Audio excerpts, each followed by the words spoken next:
और अब बात करेंगे हमारी खास पेशकश चलते चलते की। आपको बता दें, मध्य प्रदेश विधानसभा चुनाव में सीएम शिवराज सिंह चौहान ने पूरी ताकत झोंक दी है। चुनाव प्रचार के आखिरी दौर में शिवराज सिंह चौहान जनता से सीधा संवाद कर रहे हैं और रिपब्लिक भारत के चुनावी प्रोग्राम चलते चलते में शिवराज ने एक बार फिर से दावा किया कि मध्य प्रदेश में फिर से बीजेपी की ही सरकार बनने वाली है।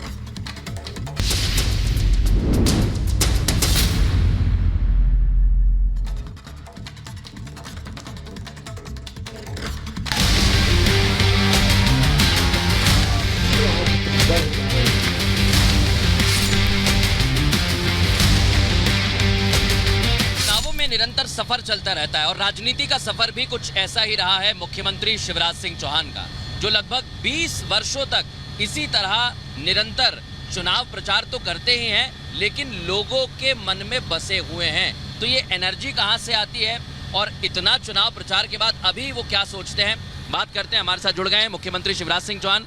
सबसे पहले तो सर, ये एनर्जी कहां से आती है? लोग बोलते हैं कि 20 सालों तक निरंतर इस तरह से जनता के बीच जाना समझना, एनर्जी कहां से आती है? जनता के आशीर्वाद। जनता का आशीर्वाद क्या मुख्यमंत्री शिवराज सिंह चौहान को इस बार मिलेगा? इस बार मध्य प्रदेश की हवा क्या कहती है? हम भारी बहुमत से सरकार बनाने जा रहे हैं। बहुमत और सरकार बनाने की बातें कई सारे मंत्री भी, बड़े बड़े चेहरे भी कहते रहे हैं, लेकिन मुख्यमंत्री शिवराज सिंह चौहान क्या देखते हैं कि इस बार सबसे ज्यादा आशीर्वाद किस संभाग से मिलेगा, किस इलाके से मिलेगा? क्योंकि चर्चाएं अलग अलग संभागों की हो रही है। पूरे मध्य प्रदेश से मिलेगा। जनता समान रूप से पूरे मध्य प्रदेश में भारतीय जनता पार्टी को वोट करेगी, विकास के कारण और जन कल्याण के कामों के कारण। सर, इस बार मिठाई कौन खाने वाला है? देखो, हमारी तो कोशिश रहती है कि मिठाई हमेशा जनता के हिस्से में आए, खुशियां जनता के हिस्से में आए। हम विकास के लिए, जनता की भलाई के लिए काम करते हैं, इसलिए सारी खुशी जनता के हिस्से में आए और जनता का आशीर्वाद हमें मिलेगा, क्योंकि हम जनता के लिए काम करते हैं। लाडली बहना का आप हर सभा में जिक्र कर रहे हैं, क्या आपको लगता है मध्य प्रदेश में लाडली बहना एक बड़ी इम्पैक्टफुल योजना इस चुनाव में साबित होने वाली है? ये केवल योजना नहीं है, बहनों की जिंदगी बदलने का हमारा अभियान है। वो गरीब बहनें जो हजार 2-2 हजार के लिए परेशान रहती थी, उनका अपना बैंक खाता, उस खाते में पैसा आना, इसने उनका आत्मसम्मान बढ़ाया, उनका विश्वास बढ़ाया और सचमुच में उन बहनों की जिंदगी बदल रही है और इसलिए इस योजना का निश्चित तौर पर असर है।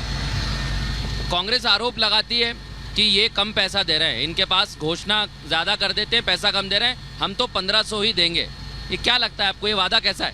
कांग्रेस की बातों पर और झूठी घोषणाओं पर अब कोई विश्वास नहीं करता। काट की हंडी एक बार चढ़ती है। तो क्या इस बार आपको लगता है कि आपके जो इतने सारे दिग्गज नेता मैदान में उतरे हुए हैं और कई सारे केंद्रीय मंत्री मैदान में उतरे हैं, ये भी एक सोची समझी रणनीति का ही हिस्सा था मध्य प्रदेश में?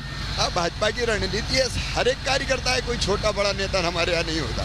पार्टी जिसको जो काम देती है वो करता है। क्या ये नेता मजबूती से चुनाव लड़ रहे हैं? हाँ, लड़ भी रहे हैं और जीत भी रहे हैं। एक सवाल और मेरा था, क्योंकि आपने कई सभाओं में आज जिक्र किया है, आप बोलते हैं डबल इंजन, कि डबल इंजन की सरकार है, डबल इंजन की सरकार है। वो राहुल गांधी भी आते हैं, प्रियंका गांधी मैदान में उतरी हुई हैं, कमलनाथ भी आ गए हैं, वो कहते हैं हम यहाँ पर इंडस्ट्रीज लगाएंगे और कई सारा विकास करेंगे जो नहीं हुआ है। उनको लेकर क्या कहेंगे? मुझे तो आश्चर्य होता है, जो 2018 में भाषण देते थे वही राहुल गांधी अभी दे रहे हैं कि मोबाइल मेड इन भोपाल बनेगा, मेड इन विदिशा बनेगा। वो ये नहीं जानते कि उनकी सरकार थी तब मेड इन चाइना बिकता था, अब नरेंद्र मोदी जी की सरकार है। अब हम केवल अपने मोबाइल नहीं बनाते स्वदेशी, बल्कि दुनिया भर को एक्सपोर्ट कर रहे हैं। मैंने कहा कि हमारी सरकार डबल इंजन की सरकार है, लेकिन कांग्रेस मनोरंजन करने आ रही है लोगों का, ऐसी बातें करते हैं।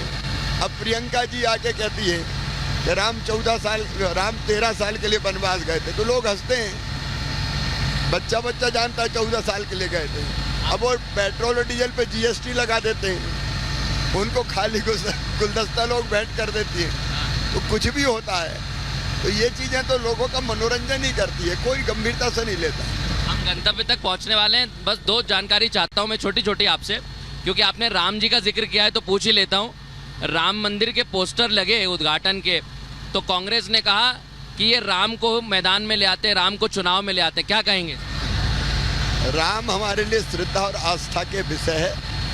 हमारे अस्तित्व हैं राम, हमारे आराध्य हैं राम, हमारे भगवान है श्री राम, भारत की पहचान है श्री राम। और इसलिए हमारे लिए चुनाव का विषय नहीं है, आस्था का विषय है। कांग्रेस ही भगवान राम का नाम लेने में घबराते थे, लेकिन अब कई लोग राम नाम की माला फेरते हैं।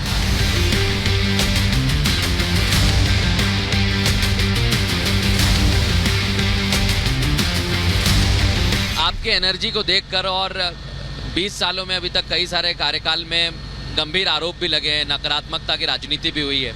अभी भी कहते हैं कुछ लोग कि 50% कमीशन की सरकार है। इस तरह के गंभीर आरोप पर शिवराज सिंह चौहान क्या सोचते हैं? कांग्रेस मूर्खों की दुनिया में रहती है। वो जानते हैं कि मैं शिवराज हूँ।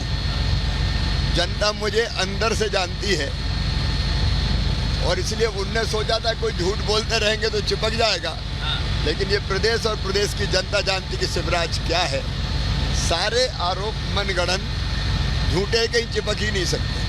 हम पहुंचने वाले हैं एक आखिरी सवाल, क्योंकि मनगढ़ंत आरोप लगाते हैं आपके साथी नेताओं पर भी, उनके परिवार पर भी कई वीडियो तो कुछ गंभीर आरोप लगाते रहते हैं, उस पर आपका क्या कहना है? सारे आरोप मनगढ़ंत झूठे हैं। ये साजिशन किया जा रहा है और कुछ है नहीं, इसलिए कुछ भी कहते रहते हैं। तो आपको क्या लगता है, आप जब जनता के बीच में जाते हैं, इस बार बीजेपी कितने नंबर्स लेके आने वाली है, क्या लगता है? अब तक की सबसे बड़ी जीत हासिल करेंगे हम, सारे रिकॉर्ड तोड़ेंगे। पिछली बार जब रिकॉर्ड टूटा तो इस बार शिवराज सिंह चौहान नए रूप में आए। पहले मामा थे, इस बार मामा बुलडोजर भी हो गए, बुलडोजर वाले मामा। तो अगर फिर से सबसे बड़ी जीत आई तो इस बार क्या होंगे, क्या इरादा है? नहीं, कुल मिला के देश समृद्धि और विकास और जन कल्याण, वही हमारा लक्ष्य है। अगर जनता की जिंदगी से कोई खेलता है, मासूम बेटियों के साथ कोई दुराचार करेगा तो बुलडोजर चलेगा, गुंडों पे बुलडोजर चलेगा, लेकिन आम आदमी के लिए फूल से भी ज्यादा कोमल। तो ये देखिए, कह दिया है कि अगर जनता के साथ खिलवाड़ करेगा तो उन पर बुलडोजर भी चलेगा। फिलहाल के लिए इतना ही, एक छोटा सा ब्रेक ले रहे हैं। लगातार बड़ी खबरें चुनावों से जुड़ी रिपब्लिक भारत पर जारी है।